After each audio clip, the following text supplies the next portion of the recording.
Hi, welcome to the Market View for Friday, the 5th of September 2014. Starting off with the 30-minute British pound chart here, you can see that we had a sell signal. The market prior to this, as you can see here, did absolutely nothing.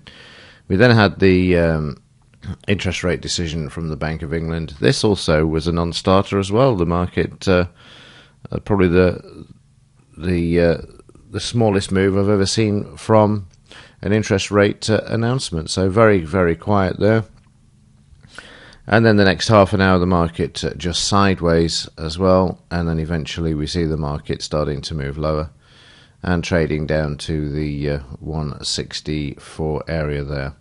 Before finding a bit of support, that's at 130. We see the market coming back and then moving all the way back down to the 163.50. And then eventually the market trading on the overnight all the way down to 163 there as well, before finding support and then coming back, and then now stuck in this sideways range as well.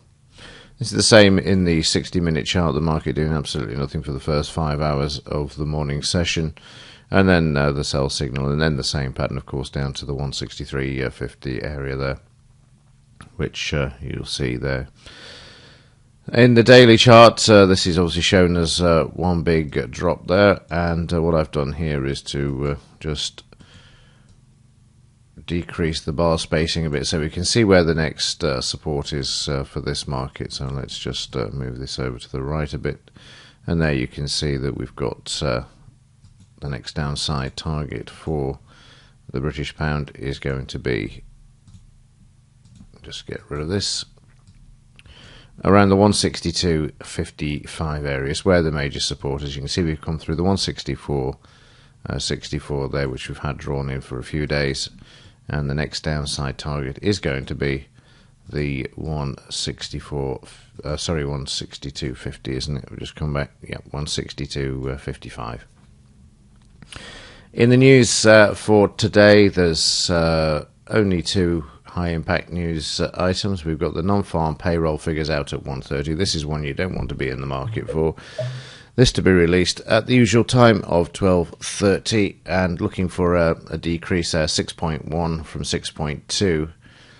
And if that is the case, then we can expect a bit more activity, in particular that more dollar strength, more pound weakness there. In the Dow, yesterday the market trading lower. Let me just bring the chart up for you.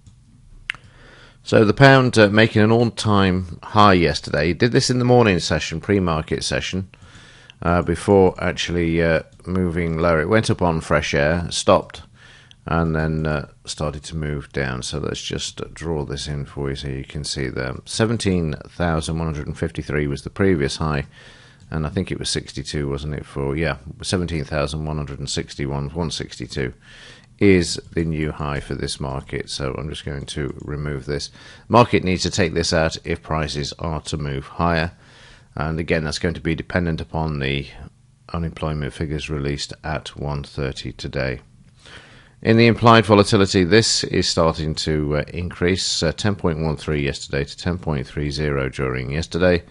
Again, the line's continuing to cross here. It's definite cross in the implied and the historic at the moment, and these will need to converge. So again, it'll be interesting to see what happens during the 1:30 release of the non-farm payrolls later today. Right, well, that's really it. There's not a lot else I can say as far as the pound is concerned, and it's just a matter of waiting to see. As I say, when the news is released at lunchtime, I wouldn't expect an awful lot to happen until then. Okay, this is the last one for this week. I will see you on Monday. Have a great weekend. As ever, thank you for your support. Very much appreciated. And as ever, thanks for watching. See you in the next one.